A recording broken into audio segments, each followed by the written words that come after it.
श्री सुरेश कुमार जी।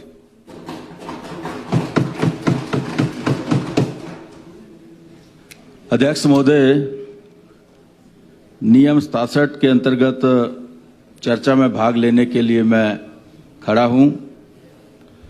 जो प्रदेश में भारी वर्षा के कारण जान माल का नुकसान हुआ है, इसके ऊपर पहले नियम 130 के ऊपर मैं भी चर्चा लाया था, लेकिन विपक्ष ने कहा कि हमारी 67 के अंदर इसको ले लो, जबकि एक ही मुद्दे के ऊपर चर्चा होनी थी, लेकिन इनको अपनी बात आगे रखनी थी, इसलिए आपने अलाउ किया इनको।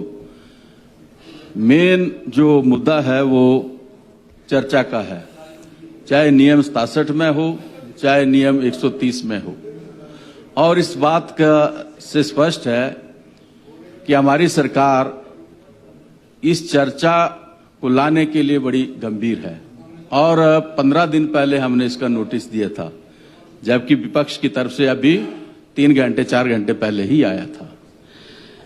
आज प्रदेश की हम बात लें, 2023 में, 2024 में और अब 2025 में लगातार प्रदेश में इस तरह की जो वारदात है वो होती आ रही है। भारी बारिश, बाढ़ और बादल फटने की जो घटनाएं हैं वो हर वर्ष हो रही है। 2023 में भी हमारी सरकार ने बड़ी मुस्तैदी के साथ काम करते हुए इस आपदा का सामना किया था और प्रदेश को आपदा से निकालते हुए हमने जान माल की जो रक्षा थी वो की थी। इसी तरह 2024 की बात लें, उस वक्त भी सरकार ने अपनी पूरी जिम्मेवारी के साथ कार्य किया और इसी तरीके से अब 2025 में भी ये जो आपदा आई है, इसके लिए भी सरकार वचनबद्ध है और लोगों की इस दुख की घड़ी में हम प्रदेश की जनता के साथ हैं। चाहे ये वारदात मंडी में हुई हो, सराज में हुई हो, धर्मपुर में हुई हो, चंबा में हो, किन्नौर में हो, लाहौल स्पीति में हो या ऊना में हो, हमारे लिए पूरा प्रदेश एक जैसा है और पूरे प्रदेश की जनता हमारे लिए एक समान है। तो हमारे मन में ऐसा कोई भेदभाव किसी क्षेत्र विशेष के लिए नहीं है। ये किसी व्यक्ति विशेष के लिए अपना क्षेत्र की बात हो सकती है, लेकिन हमारे लिए पूरे प्रदेश की बात है। हमारे लिए हर क्षेत्र का जो नागरिक है वो हमारा अपना है, हमारे परिवार का सदस्य है। ये जो 2025 में हमारी जून महीने में आपदा आई है, इसमें लगभग कच्चे और पक्के मकानों को मिला लिया जाए तो 2500 के करीब जो मकान हैं और गौशालाएं हैं वो क्षतिग्रस्त हुई हैं और लगभग 125 लोग जो हैं इसमें जान खो चुके हैं। इसी तरीके से लोगों के जमीनें बह गई, लोगों के बाग बगीचे थे वो बह गए, पशुधन था वो बह गया और बहुत बड़ा नुकसान प्रदेश का हुआ है। लेकिन मैं धन्यवाद करना चाहता हूं माननीय मुख्यमंत्री जी का। उन्होंने सीमित साधन होते हुए भी जिस तरीके से इस आपदा का सामना करने के लिए दोबारा से जो पैकेज दिया है, ये अपने आप में दर्शाता है कि हम प्रदेश की जनता के साथ सुख दुख में खड़े हैं।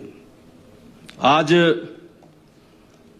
ये कोई मंडी की या किसी क्षेत्र की बात नहीं है। बेशक मंडी में ज्यादा हुआ है और जगह भी ज्यादा हुआ है, लेकिन कई ऐसे क्षेत्र हैं जहां बड़ा नुकसान नहीं हुआ लेकिन छोटा नुकसान वहां भी हुआ है। नुकसान होता है, बड़ा नुकसान भी नुकसान है और छोटा नुकसान भी नुकसान है। किसी के डंगा गिर गया है गरीब आदमी का, उसके लिए वही बड़ा नुकसान है। किसी का घर में दरार आ गई है, उसके लिए वही बड़ा नुकसान है। तो हमारे हमीरपुर जिला में भी बहुत सारे ऐसे का जो नुकसान है वो हुए हैं। विशेष करके हमारा जो मेरा भोरंज का क्षेत्र है, इसके जो नेशनल हाईवे का निर्माण हो रहा है उसमें इस बार बहुत ज्यादा नुकसान हुआ है।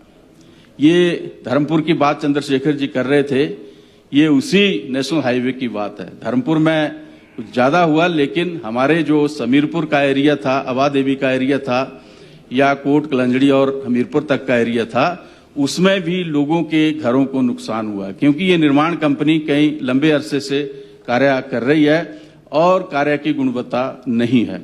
बहुत सारे ऐसे मकान हैं जो ऊपर टंग गए हैं और नीचे कोई डंगे नहीं लगे हैं।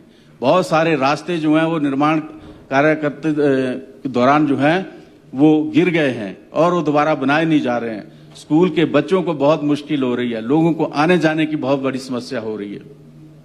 हमने जाकर जब लोगों के बीच में गए तो बहुत बड़ी लोगों को तकलीफ वहां पे है। मैं कहना चाहता हूं कि हमारे सांसद आदरणीय अनुराग ठाकुर जी वहां गए और उन्होंने एक फरमान जारी किया कि इस कंपनी का जो कार्य है, इसकी जो मूल कंपनी थी, जो गावर कंपनी है, वही करेगी, क्योंकि उन्होंने अपना कार्य जो था वो किसी सूर्य नाम की कंपनी को सबलेट कर दिया था। लेकिन मैं ये समझता हूं कि मात्र कंपनी बदलने से क्या लोगों की समस्याओं का समाधान हो जाएगा? क्या जो कार्य सूर्य कंपनी ने गुणवत्ता के साथ खिलवाड़ करके किए हैं, क्या उन कार्यों को दोबारा से किया जाएगा? जो सब स्टैंडर्ड डंगे लगे हैं, क्या उनको दोबारा से उखाड़ के बनाया जाएगा? क्या जो लोगों के घर क्षतिग्रस्त हो गए, क्या उनको मुआवजा उससे मिल जाएगा? ये सारी बातें ऐसी हैं जिनसे लोग जो हैं वो बहुत परेशान हैं और इन बातों का संज्ञान सरकार को लेना चाहिए और उस क्षेत्र में जो लोगों को नुकसान हुआ है उस नुकसान की भरपाई कंपनी के द्वारा जो है वो की जानी चाहिए। और जहां तक सरकार की बात है, सरकार को भी वहां लोगों की मदद करनी चाहिए। अध्यक्ष महोदय, अभी पूरे प्रदेश में पिछले कुछ वर्षों से इस तरीके की घटनाएं हो रही हैं।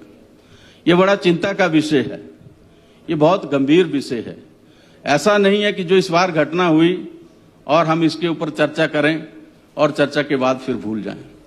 ऐसी घटनाएं अगले वर्ष फिर दोहराई जाएंगी, क्योंकि इस वक्त जो क्लाइमेट चेंजेस पूरे हिमाचल प्रदेश में या उस पूरे नॉर्दर्न इंडिया में आई है, उसके ऊपर एक गहन अध्ययन करने की आवश्यकता है। मैं केंद्र सरकार की भी इसके लिए सराहना करता हूं कि पिछले दिनों माननीय मुख्यमंत्री जी गृह मंत्री जी से मिले और उन्होंने एक वैज्ञानिकों की जो टीम थी वो हिमाचल प्रदेश में सर्वे के लिए भेजी। वो टीम ये पता लगाएगी कि असली कारण ऐसे बादल फटने का क्या है और ये जो क्लाइमेट चेंजेस है इसके साथ कैसे निपटा जाए। मेरा ये मानना है कि केंद्र की तरफ से जो टीम आई है वो भी कार्य करे, प्रदेश सरकार को भी कोई ऐसी टीम गठित करनी चाहिए जो वैज्ञानिक इस चीज का पता लगाएं कि जो क्लाउड बर्स्टिंग है उससे कैसे निपटा जाए और किस तरीके से हम हिमाचल प्रदेश में अपनी कार्यशैली को बदलें ताकि आने वाले समय में ऐसी जो घटनाएं हैं उनकी पुनरावृत्ति न हो। इन चीजों के ऊपर प्रदेश सरकार को भी गंभीरता से सोचने की आवश्यकता है। अध्यक्ष महोदय, मैं समझता हूं कि बहुत छोटी छोटी चीजें ऐसी है जो मानव निर्मित है। कई चीजें ऐसी हैं जो हमने अपने आप स्वयं तैयार कर ली हैं और हम स्वयं न्योता देते हैं ऐसी घटनाओं के लिए।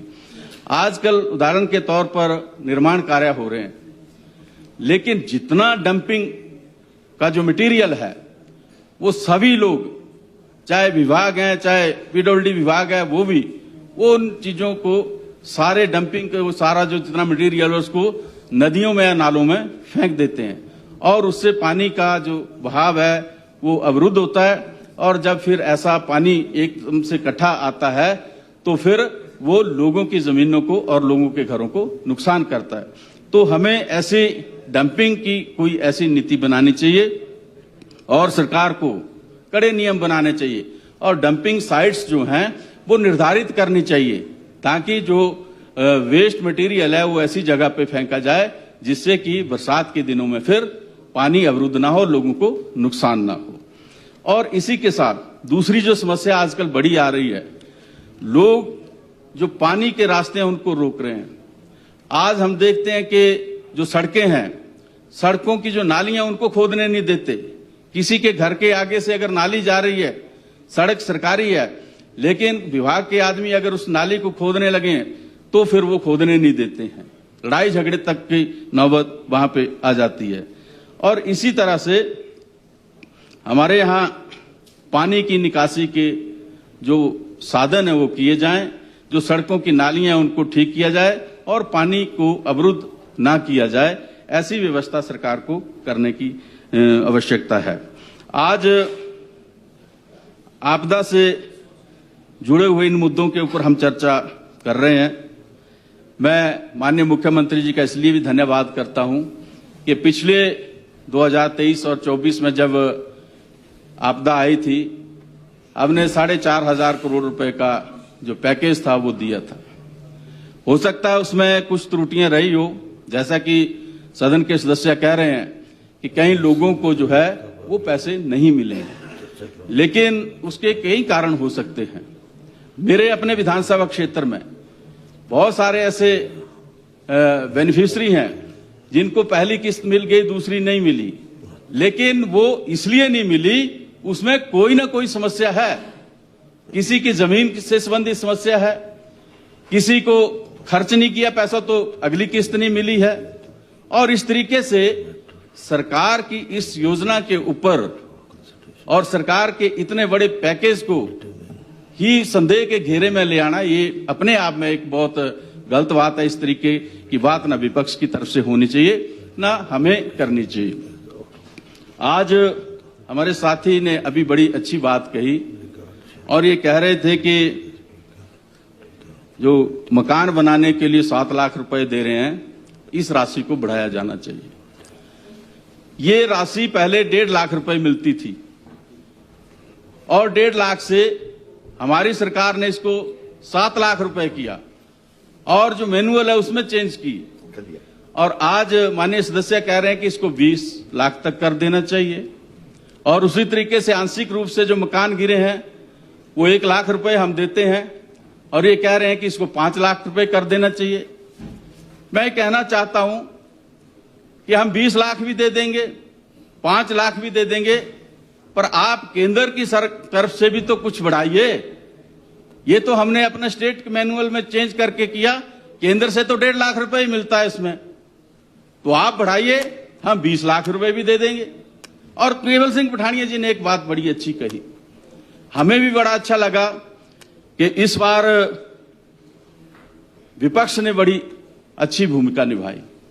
जब 2023 में आपदा आई थी, उस दौरान आपदा के दौरान ही विपक्ष ने कहा कि अभी सत्र बुलाओ। सभी लोग फील्ड में थे, लेकिन इनकी मांग थी कि अभी सत्र बुलाओ, जो संभव नहीं हो सकता था। फिर सत्र बुलाया गया। जब सत्र बुलाया तो कहा चर्चा करो। फिर हमने चर्चा की, फिर चर्चा की। मुझे बोलने दो हंसराज जी, आपकी बारी आएगी, फिर आपने बोलना। फिर उस वक्त चर्चा की बात जब आई, विशेष राहत पैकेज की बात जब आई, तो फिर विपक्ष के लोग थे वो वॉकआउट कर गए थे। ये हमारे इस सदन की कार्रवाई में है, ये रिकॉर्ड है। आप एक तरफ कहते हैं सदन बुलाओ, एक तरफ कहते हैं चर्चा करो, और जब चर्चा करते हैं और केंद्र से पैकेज लेने की बात आती है तो आप वॉकआउट करते हैं। और इससे आपकी मनसा जाहिर होती है कि आप किसी भी तरीके से इस मुद्दे के ऊपर ना उस वक्त गंभीर थे, ना आप आज गंभीर हैं। आप इस तरीके की बातें कर रहे हैं। हमें बड़ा अच्छा लगा कि इस बार स्वयं सारे विधायक गए और माननीय नेता प्रतिपक्ष जी के नेतृत्व में सब मिले और सभी सांसद भी उसमें गए। लेकिन उस वाकया को गुजरे भी मुझे लगता है कि 1 महीने से ऊपर हो गया होगा। क्या उस दौरे का कोई लाभ हुआ? क्या कोई पैसा अभी तक हमें आया? या फिर मात्र वो एक फोटो शूट था, सबने फोटो खिंचाए उसमें। और यहां तक एक सांसद तो ऐसे थे, और मैं समझता हूं कि नेता प्रतिपक्ष भी इस बात से सहमत होंगे कि वो क्या बातें कह रही। ये सीनियर नेता हैं, इनके सामने ऐसी बातें कह रही और कह रही कि मुझे मंत्री बनाया होता तो मैं कर देती, कैबिनेट दे देती।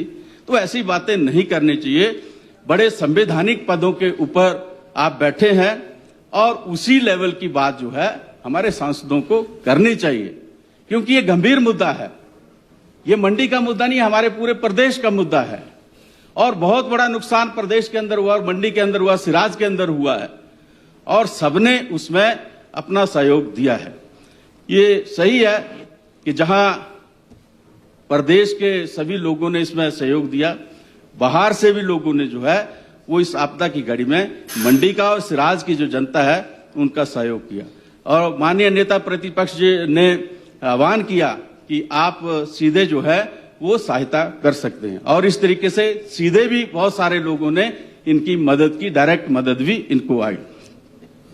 यहां तक कि उस व्यक्ति ने भी मदद की जो पम्मा नाम का व्यक्ति, जिसको कभी आप लोगों ने प्रताड़ित किया था, उसकी रेडी जो मुफ्त खाने की थी उसको भी आपने उठवा दिया था। वो व्यक्ति भी वहां पे गया और उसने मानवता का प्रदर्शन करते हुए वहां पे लोगों की सेवा की। ये मानवता का प्रश्न है और ये सद्भावना का प्रश्न था। तो ऐसे लोगों की प्रशंसा होनी चाहिए। इसमें पूरे ना कोई राजनीतिक लाभ है, ना किसी को कोई इससे लेना है। हमें बड़ा दुख हुआ, अभी नेता प्रतिपक्ष कह रहे थे कि एक कांग्रेस का नेता वहां है और सारा राशन जो मुख्यमंत्री जी लाए उसके घर में पड़ा है। अरे कौन ऐसा व्यक्ति, कौन ऐसा नेता असंवेदनशील होगा जो इस घड़ी में भी उस राशन को जो गरीबों के लिए गया, असहाय लोगों के लिए अपने घर रखेगा? तो इस तरीके की बातों से परहेज करना चाहिए। हमारे सामने इस वक्त बड़ा संकट है, बहुत मुश्किल है और उन लोगों का पुनर्वास करने की जो जिम्मेवारी है वो सभी की है। उसमें पक्ष की और विपक्ष की बात नहीं है। वो सब लोग जो हैं वो प्रदेश के लोग हैं, हमारे परिवार के सदस्य हैं। उसमें कोई बीजेपी नहीं, उसमें कोई कांग्रेस नहीं है। तो इस तरीके की बातों से हमें परहेज करना चाहिए। अध्यक्ष महोदय, अभी बात आई कि जी कोई नहीं गया और खड़े होकर मुकेश जी को बताना पड़ा, मुख्यमंत्री जी को बताना पड़ा। मुख्यमंत्री जी दूसरे दिन गए, उसके बाद फिर दोबारा गए, उप मुख्यमंत्री जी गए, शिक्षा मंत्री जी गए, राजस्व मंत्री जी गए, हमारे तकनीकी मंत्री जी गए, पीडब्ल्यूडी मिनिस्टर जी गए और स्वास्थ्य मंत्री जी गए। सारे लोग वहां पे गए और भारतीय जनता पार्टी के लोग भी आए। और उसमें यह कहना कि हम तो 30 दिन से पैदल चल रहे, हमें 30 दिन क्या, ऐसी मुश्किल की घड़ी में अगर 1 साल भी चलना पड़े तो चलना चाहिए। लोगों ने जिताया है वहां से, ये जिम्मेवारी बनती है हमारी, हमें जाना चाहिए। कोई एहसान किसी के ऊपर हम नहीं कर रहे कि हम पैदल चले, हमने ये किया, हमने वो किया। इस तरीके से की बातें जो हैं इस डिबेट में नहीं होनी चाहिए। ऐसी बातें जो है यहां पे नहीं होनी चाहिए। एक और बड़ी दुखद घटना इस पूरे घटनाक्रम में हुई, जहां हमारे मंत्री जी जगसिंह नेगी जी गए और मैं कहता हूं कि ये लोकतंत्र को शर्मसार करने वाली घटना है। मंत्री जी लोगों का दुख दर्द बांटने गए, लेकिन वहां राजनीति हुई और राजनीतिक षड्यंत्र के तहत राष्ट्रीय ध्वज के ऊपर काले झंडे फेंके गए। ये किसी मंत्री का अपमान नहीं, किसी व्यक्ति का अपमान नहीं, ये तिरंगे झंडे का अपमान किया गया है। इस चीज की भर्त्सना इस हाउस में मैं अपनी तरफ से भी करता हूं और सबको करनी चाहिए। और इस तरीके की जो घटना है वो दोबारा से नहीं होनी चाहिए। हमें संवैधानिक संस्थाओं का जो है वो इज्जत करनी चाहिए, हमें उसका ख्याल रखना चाहिए। हम सब जिम्मेवार लोग हैं और इस तरीके की घटना किसी के साथ भी होती हो, चाहे वो किसी भी पार्टी का नेता हो, इस चीज की घटनाओं की निंदा होनी चाहिए। अध्यक्ष महोदय, हमारे इस आपदा की ये बात रखी गई है। माननीय मुख्यमंत्री जी ने अभी दोबारा से रखा है दिल्ली का दौरा। हमारा एक कहना है कि कुछ ना कुछ केंद्र की तरफ से मिले, कोई ना कोई चीज आ जाए, लेकिन आए कुछ नहीं और बड़ी बड़ी बातें हम यहां पे करें। प्रदेश सरकार ये कर दे, प्रदेश सरकार को ये करना चाहिए, लेकिन केंद्र सरकार को कुछ नहीं करना चाहिए, तो ये बात भी तर्क संगत नहीं है। और एक बड़ी बात मेरे मित्र सती जी भी कह गए उन्होंने कहा कि ऊपर इंद्र और नीचे सुखविंदर, ये दोनों आपद बने हुए हैं। ऐसी बातें नहीं करनी, ऐसी टिप्पणी इन्होंने अखबार में की। ऐसा नहीं करना चाहिए, ऐसी बातें जो है वो शोभा नहीं देती, ऐसी बातें नहीं करनी चाहिए। इस संकट की घड़ी में हम सबको मिलजुल के इस आपदा से निपटना चाहिए और इस आपदा से हमें लोगों की सहायता करनी चाहिए। इस तरीके की घटिया टिप्पणी करके आप की जो मानसिकता है वो दर्शाती है कि आप प्रदेश में मात्र राजनीति करते हो, आपको आपदा से कोई लेना देना नहीं है, आपको आपदा की कोई